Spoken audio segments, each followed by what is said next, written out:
Trigger warning. This episode covers the topic of suicide, which some listeners might find distressing. Please see the show notes for helplines and resources.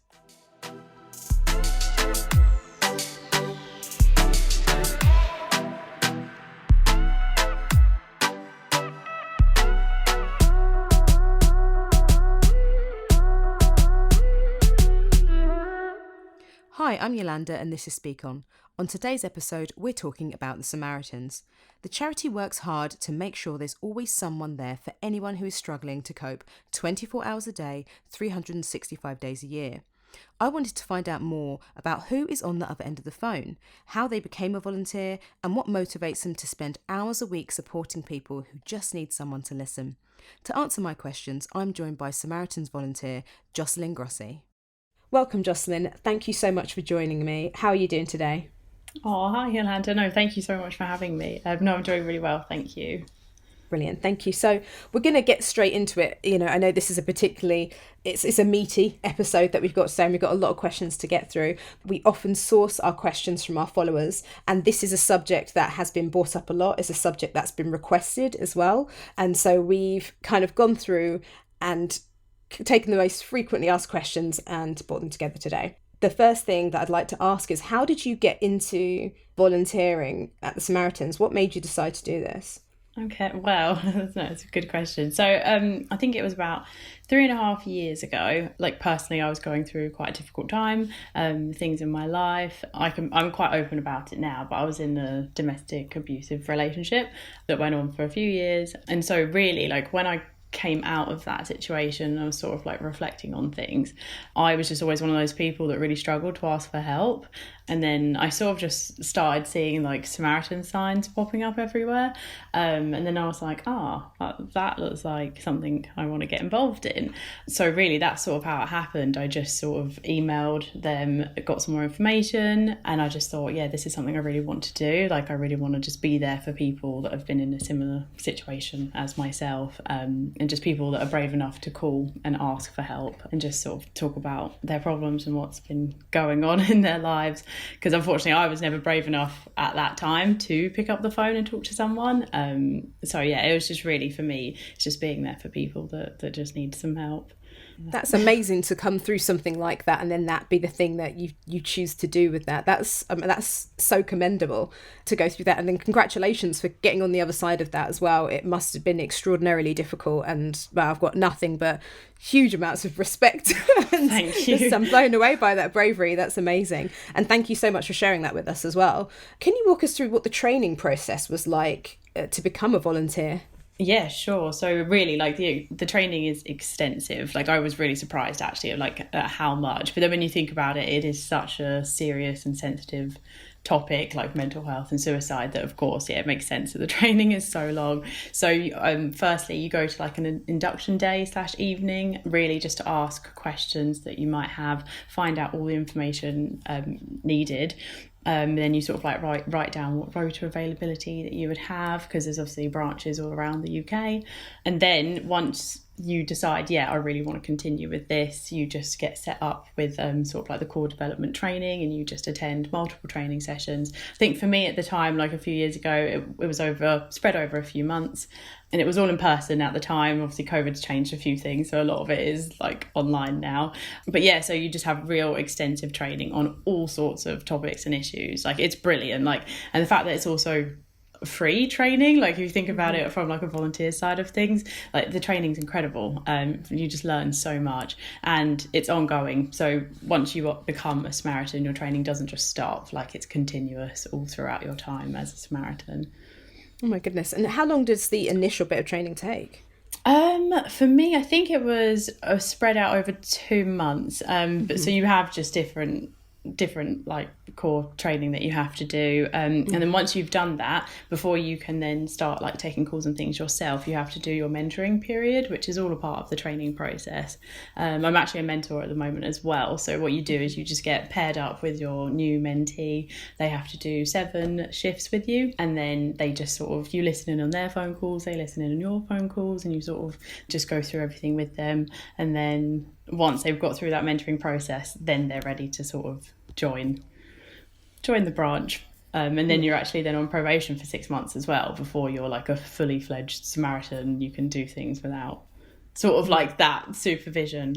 But yeah, so that's the training period. I hope that answers your it does. Thank you. Yeah. And does everyone that applies like get offered a position, or I suppose if it takes that long and there's probation and everything else, I suppose there's kind of a process of helping people through. Yeah, it is such an extensive process. And I would say that I think as a charity, of course, they would love to accept everyone, but they do have to be quite selective. I've not known it happen, but just say someone isn't feeling very confident, or maybe they're just finding things really emotional. Maybe people would think, oh, maybe you're not quite ready to volunteer just yet, but obviously come back maybe at a later stage in your life. And also, there's no pressure to actually join. Like once you've gone through all of that training, you really might just feel like, no, this isn't right for me, so you can sort of just walk away at that point.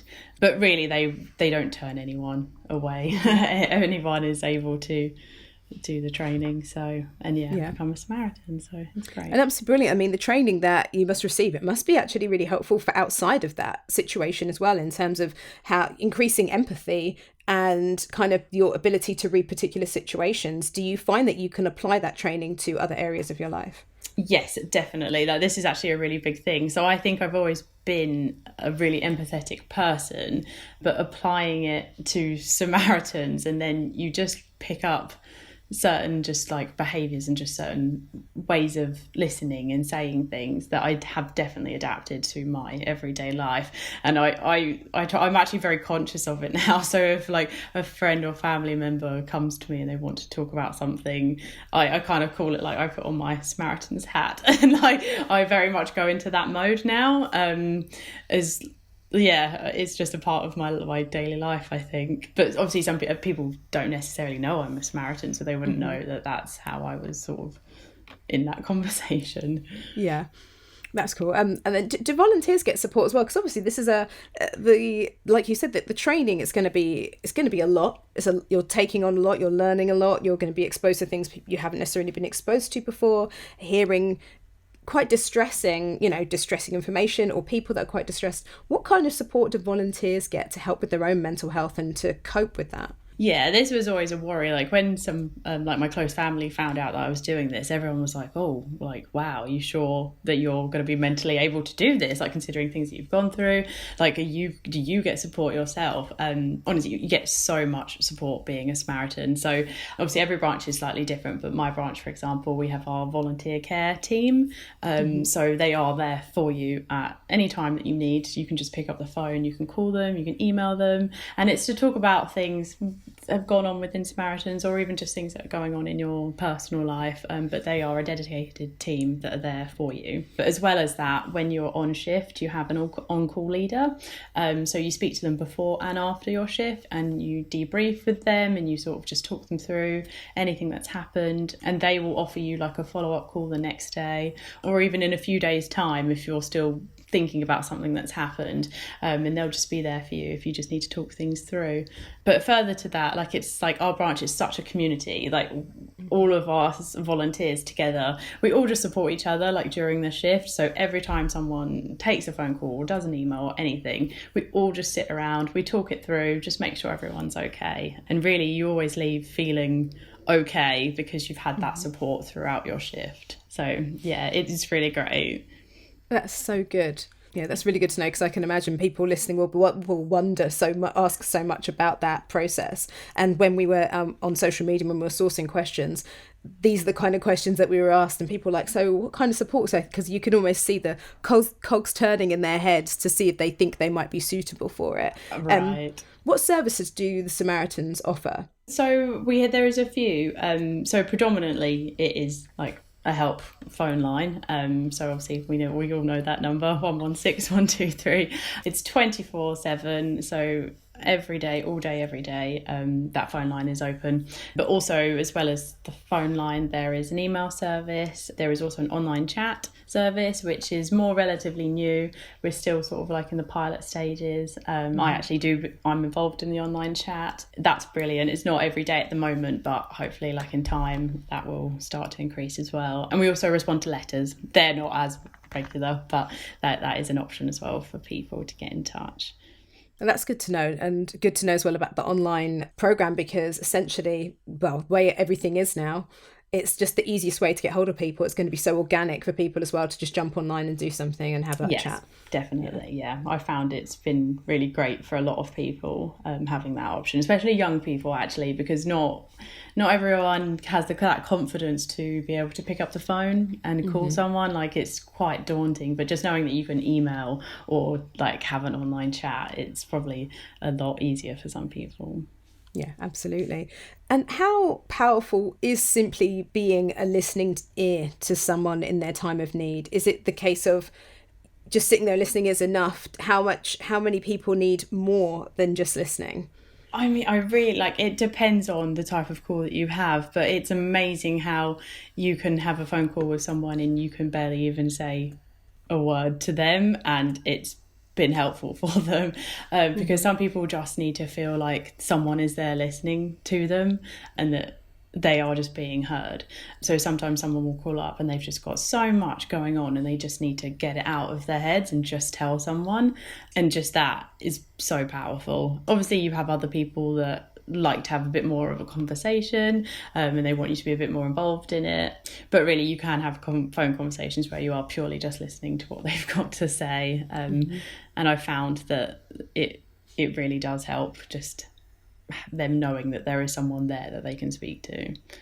Yeah, I can imagine, because some people must call up and think they are alone and they're lost. And I suppose just even if the other person doesn't say anything, just knowing, just almost hearing them breathing on the other end of the phone must be so reassuring. Yeah, definitely. Like, it's amazing. Like, you would think, oh, but what's the point in having a conversation with someone if they're not saying anything? But it's just having that person there, because even if someone does have a family member or a friend that they can talk to, like, you're not always comfortable going to these people with like your deepest, darkest thoughts.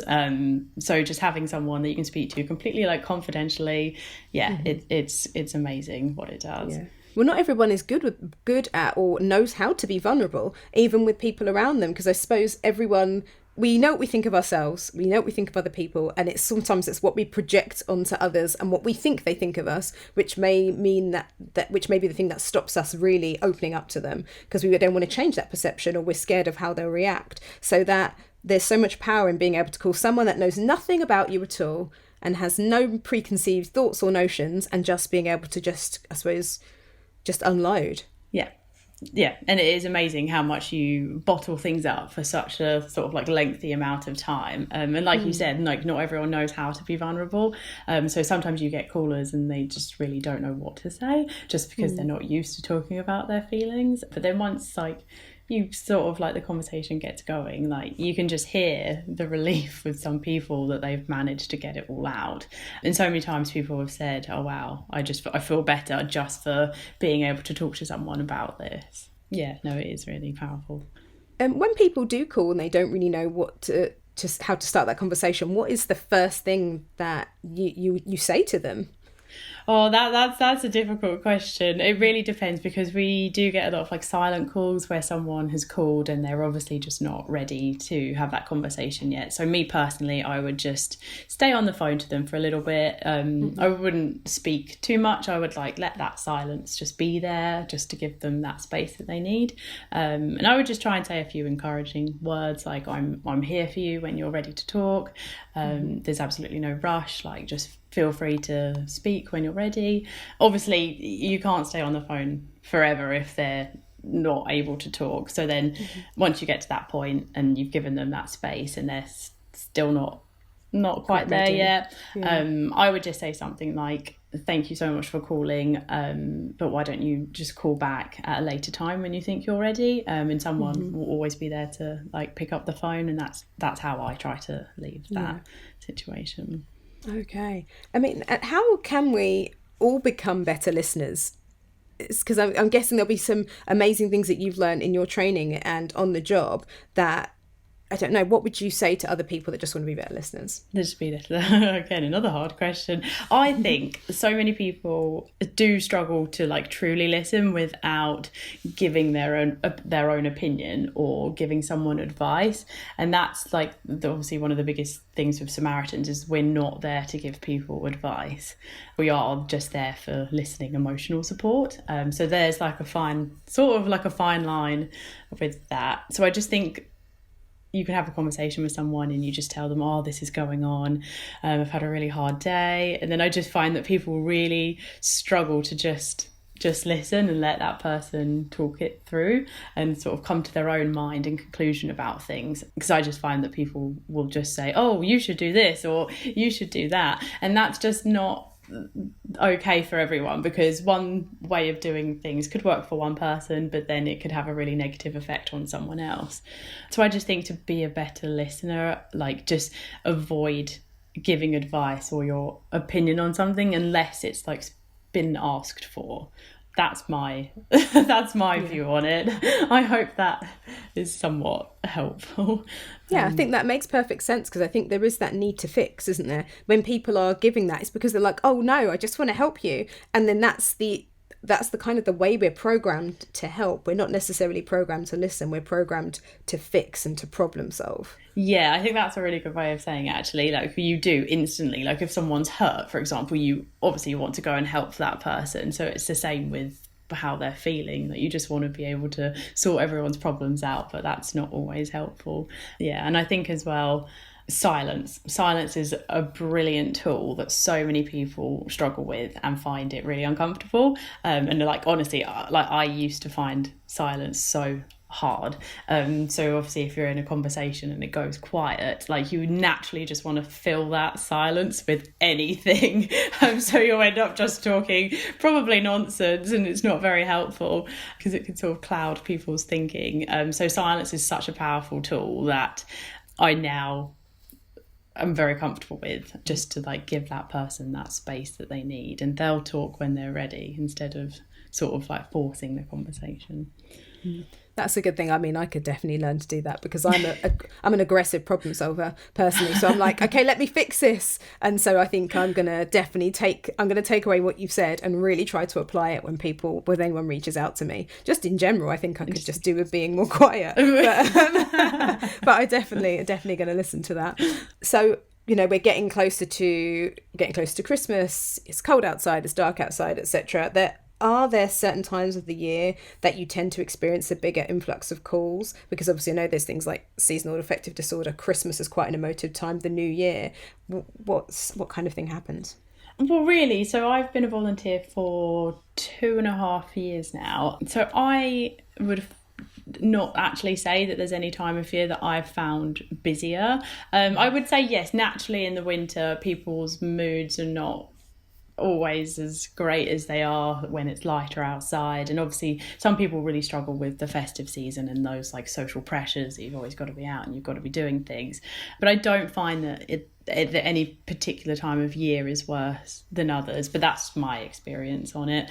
So from the shifts that I do, definitely like in the evening times you get more callers, because naturally people are usually like out in the day or they're doing things, so that evening time is when people were alone with their thoughts. So I would say that's when you get more calls. And are there any words or phrases that aren't helpful to use when speaking to someone who is feeling suicidal? Like, what language should we use when talking about suicide? That again is quite difficult in terms of language. Like, just again, it's all about empathy, and there's obviously a big difference between like sympathy and being empathetic. And really, it's again kind of like not telling people what to do and allowing them to have that open discussion about how they're feeling, and just sort of validating that their feelings are real. I know that's not like what language to use.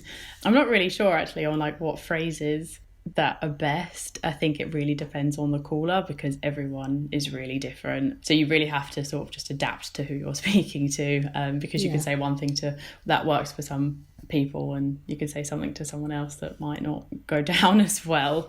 I'm not sure if that's answered your question fully, but I think it does. It kind of follows on from what you were saying before, because it's all about listening, I guess, because you you are very much relying on and using that as your main tool in the first place. I suppose from there you can kind of, I suppose, organically try to, kind of work out how to speak to someone, because you're really listening to what they're saying. I suppose that will allow you to find the best way to respond to them. Yeah, it's just seeing how they're talking and how like open they are being about things. And again, it goes back to not pressuring someone to talk about things that they're not ready to talk about.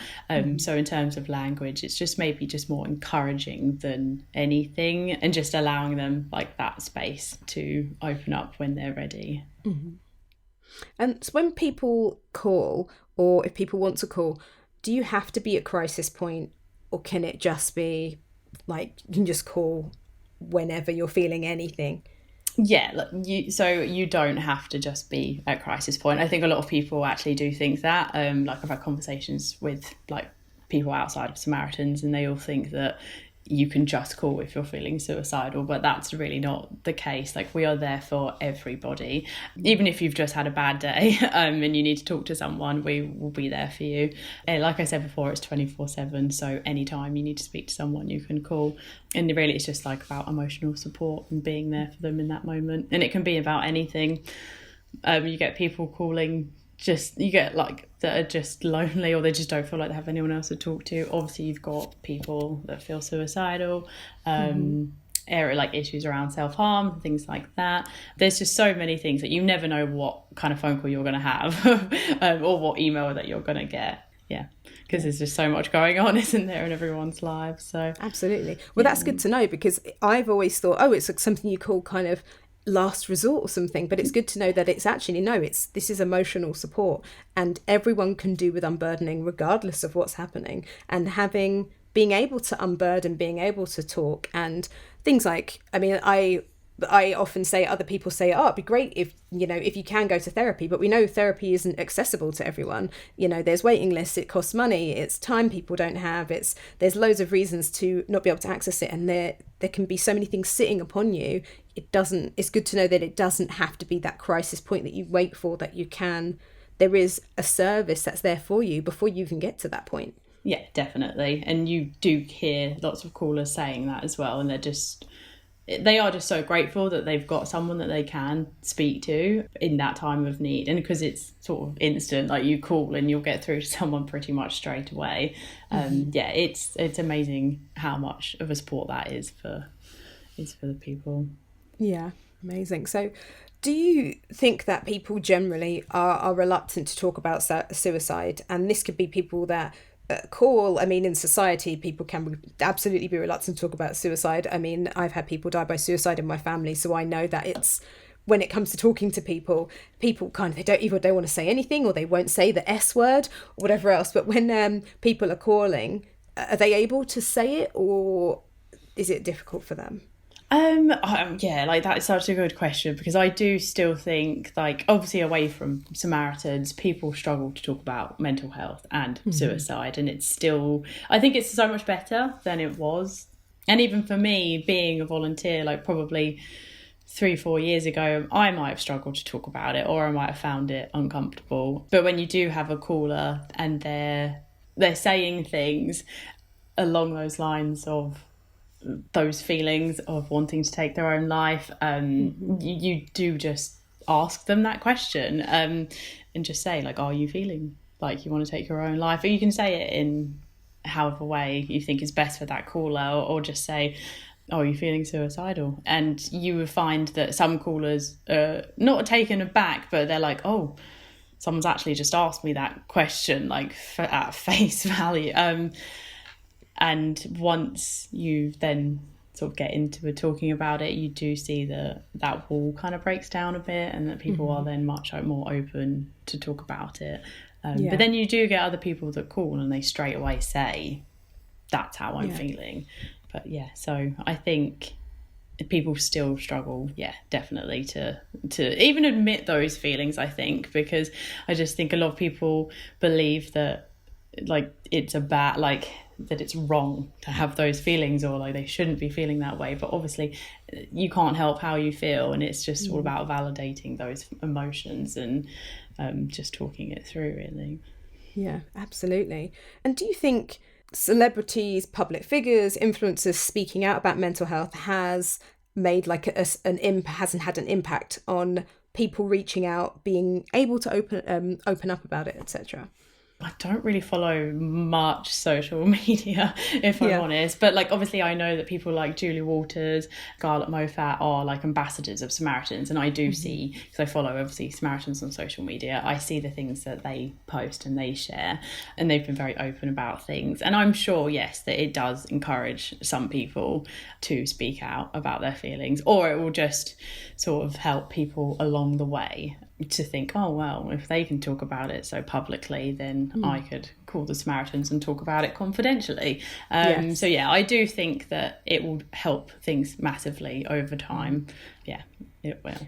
Yeah, I mean, there's definitely been so much more conversation about it over the past, my goodness, just even the past year has had an explosion in people talking about it. But prior to that, I think year on year, we've seen this increase of people opening up and talking about their mental health. And it could be, I mean, I have walked past people on the street having conversations about therapy, which was amazing. I walked past a bunch of teenage boys talking about their therapist sessions. I was like, what is happening? But it was great that they didn't care who could hear. It wasn't, they were just talking about it, and they were talking about how much they actually liked going to therapy and how good it was for them. And I've always wondered, is it because there are so many people talking about it now on TV and just being open? Because there's no need to hide it. We all have mental health, like physical health. Yes. And at some point we'll all go through something.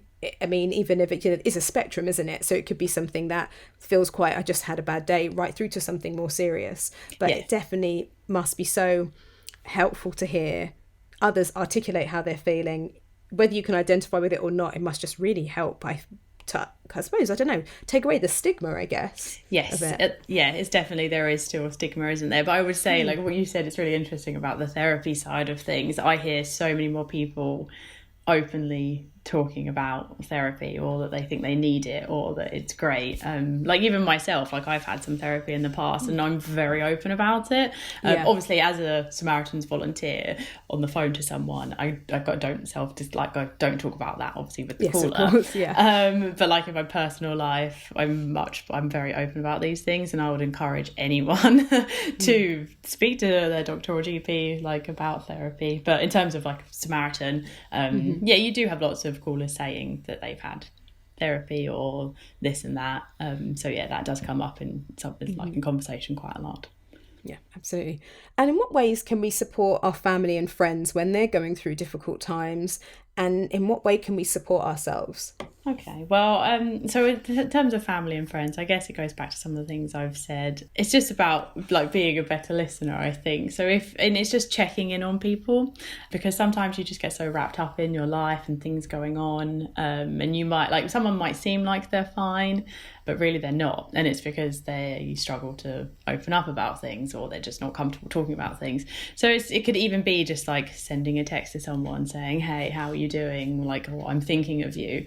Because that alone can be really powerful for some people, just to reassure them that someone is there that cares and that wants to know how they're doing. So I just think even something as simple as that, or just picking up the phone, speaking to someone, and again, just encouraging someone, giving them that space that you're there for them if they want to talk, but don't pressure people into opening up because they just might not be ready.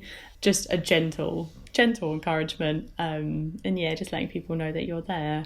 But in terms of looking after yourself, I think for me, I've struggled with this, and I think Samaritans has helped massively, just sort of like hearing what other people are going through as well. It's just about being kind to yourself, and just giving yourself a break, because there are so many pressures in life, and I just think we're all just going so fast all the time. So it's just knowing and listening to your body, and just knowing when to take a break and just to take a rest, and that could be turning off your phone, or just like going and having a bath, or making a cup of tea, and just giving yourself that space to just have some time.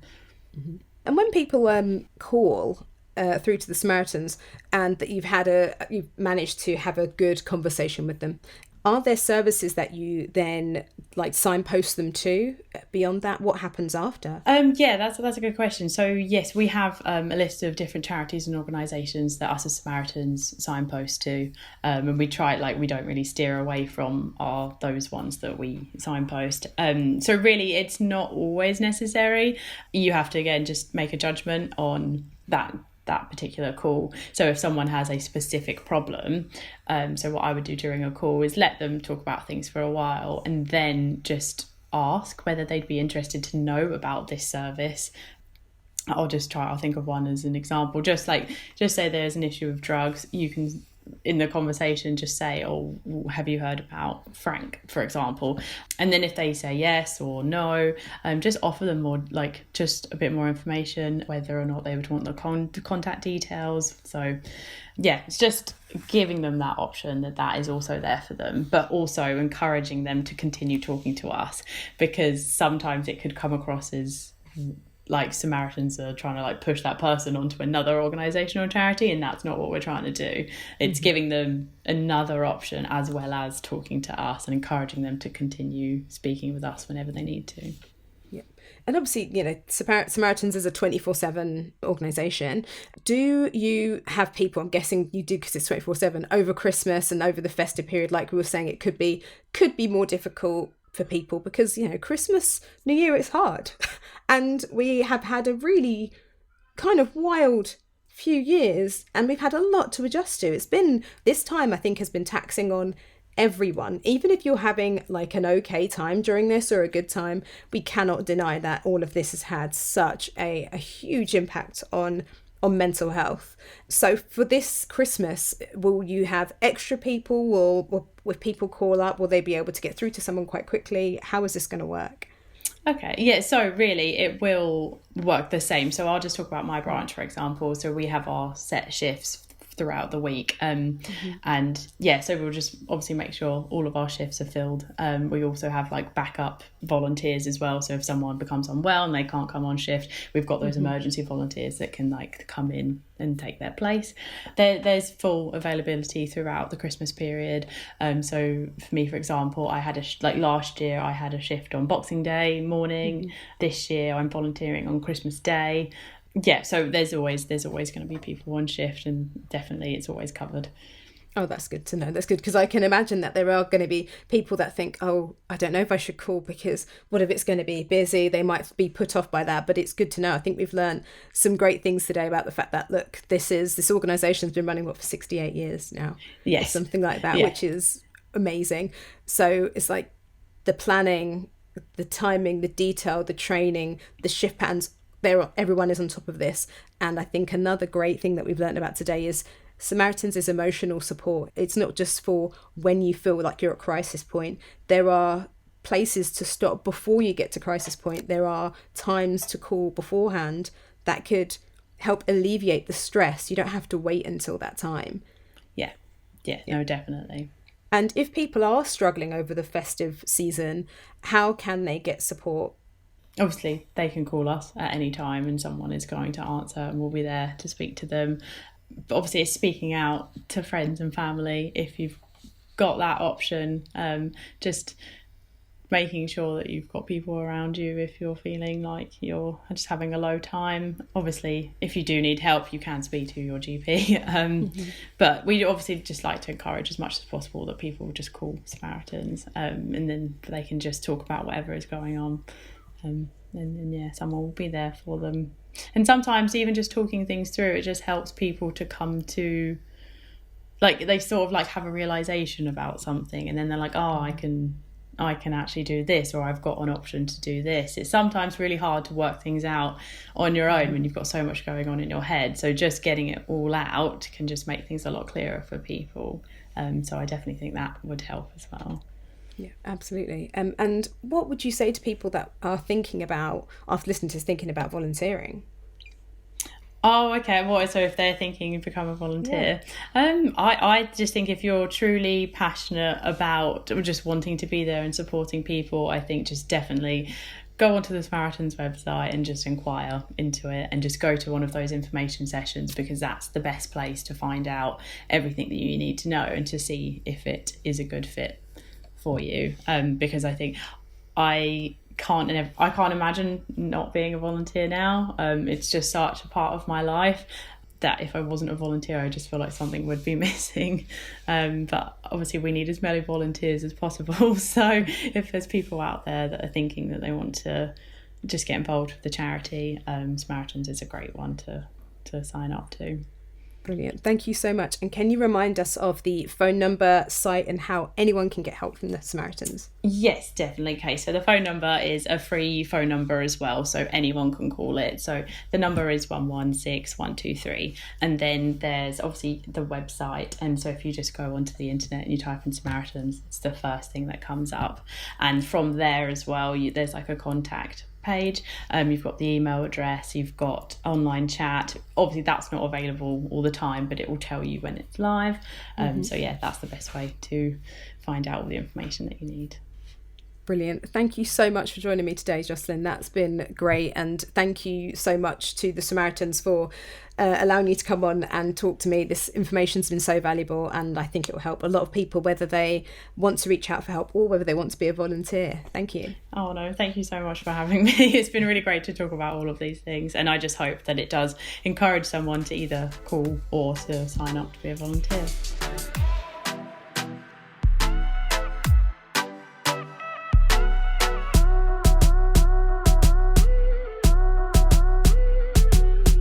Thank you for listening to Speak On. Make sure you like, subscribe, and share with your friends, family, co-workers, strangers in the street.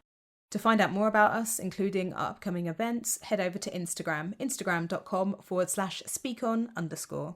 Bye!